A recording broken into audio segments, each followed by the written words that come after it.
yesterday. How I wish his mouth was open, but it wasn't my luck. Now, the first bird we're going to see here now, just nested under the rock. These are the black-legged kittiwakes, the smaller birds here. So those birds there, they lay up to 3 eggs a year. The first egg with its greatest chance of survival. The second is about a 50-50, and the third hardly ever survives at all. So being the middle child of 3, I have a 50% chance of surviving. I didn't like my odds, but here I am. And those birds they're pretty stubborn, but they're also very territorial. Yes, they will defend their own land at any cost, even if it costs them their life. Now when chasing off other predators, they fly extremely close to their tails, seemingly enough to bite those tails. So us Newfoundlanders were original, we call them the ticklers. Pretty creative if you ask me, but that's just me. Smells great, yes. Those rocks weren't always white. Might smell bad to you, smells like money to us. Now folks, just on the rock you're going to see it's jam-packed with birds. No folks, these are not penguins. I don't want to hear one person say it. I hear it one too many times often. Those birds there, those are the common murre. You can see most of these birds here are turned back on. No folks, they're not camera shy, don't get it messed up. They're just trying to keep their egg on that rock. Now their egg is actually triangular shaped. Probably hurts a little, but it is very helpful and it does help them stay on the rock face.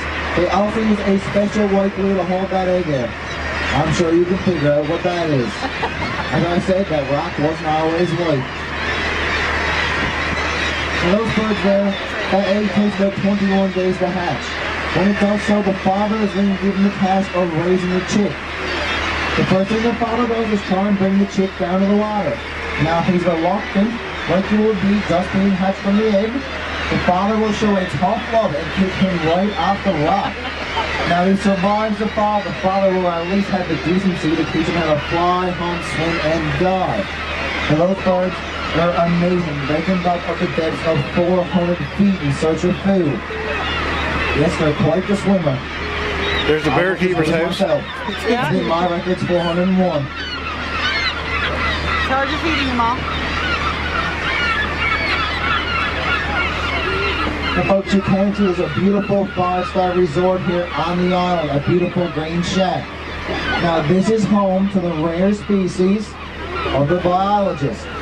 Now that can hold up to 5 biologists at once, and don't take my word for it, but we did have a breeding pair last year. Yes folks, a breeding pair of biologists. Now that's none of my business, but they're supposed to be doing research or something like that, but I don't know. I'm not going to talk about it too much, we're going to keep it family rated. Look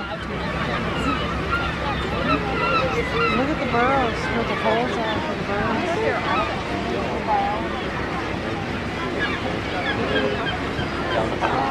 That's awesome. This is the puffins. Now buddy, you keep pointing at puffins, your arms are going to be some tired. Let's put it, there's 360,000 of those guys here. You'll be beat out by the time you get to shore. That's pretty cool.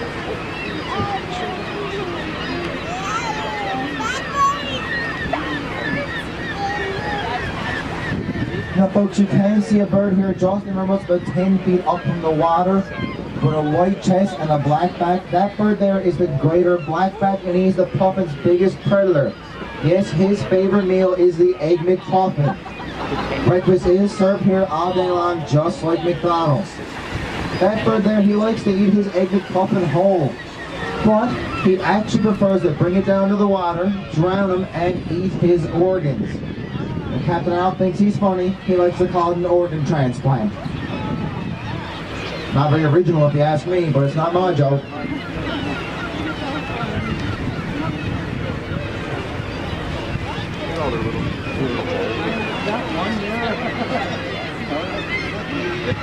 one up on the rock there, not the third one up on the right.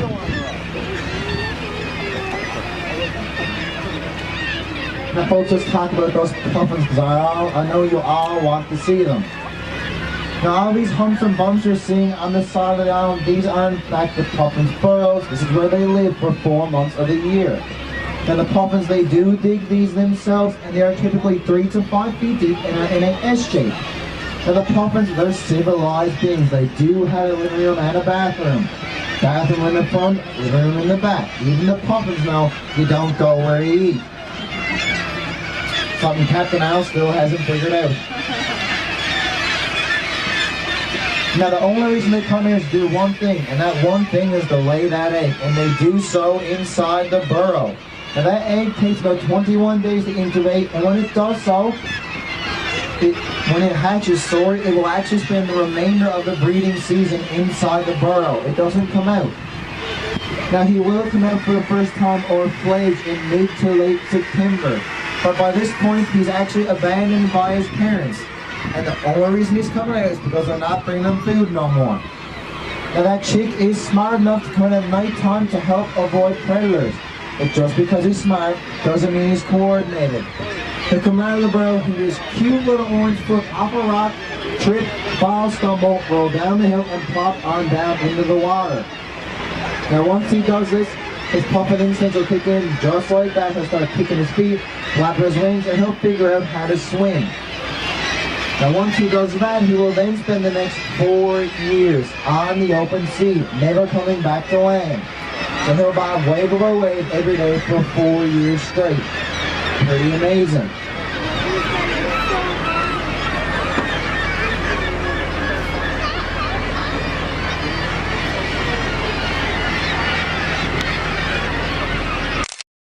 Now, as I said, the only reason the puffins come here is to lay that egg, and they have to mate to do that. But what might surprise you about mating is the puffins actually do it underwater. Doesn't last very long, it only lasts 10 seconds. Now folks, I'm going to do some math, but I failed grade 12 math this year. Sad story, I know, but I'm going to give it a try anyway. Now the puffin lives an average lifespan of 20 years. 20 minus the 4 years on the open sea is 16. 16 times 10 is 160. So that's a grand total of 160 seconds of puffin lovemaking, folks. They are doing better than some people. Much better than Captain Al. And I'm really poking the bear here today. I'm not up swimming with the whales yet.